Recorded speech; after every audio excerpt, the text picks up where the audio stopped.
Please subscribe. ఈ రోజు మనం మాట్లాడుకుందాం ఐబొమ్మ రవి.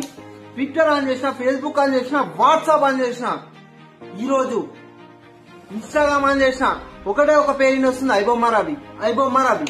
మరి ఐబొమ్మ రవి ఏం చేసిండు? ఐబొమ్మ రవి ఎవరు? ఈ రోజు సినిమా ఇండస్ట్రీని సైతం గడగడలాడించిన వ్యక్తి ఐబొమ్మ రవి.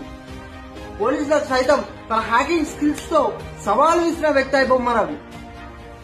ఐబొమ్మ రవి ఒక ఐబొమ్మ అనే వెబ్సైట్ లో కొత్త కొత్త సినిమాలని ఈ రోజు డౌన్లోడ్ చేసుకొని చూసుకునే సౌకర్యాన్ని కల్పించింది.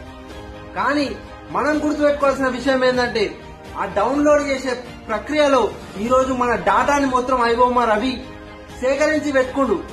ఒకవేళ అదే డాటాని ఏదైనా కంపెనీలకు అమ్ముకుంటే మన పరిస్థితి ఏంది? అదే డాటాని పట్టుకొని మనల్ని బ్లాక్మెయిల్ చేసే మన పరిస్థితి ఏంది? ఆ డాటాలో మన ఫొటోస్ ఉన్నాయి, మన వీడియోస్ ఉన్నాయి, మన డాక్యుమెంట్స్ ఉన్నాయి, మన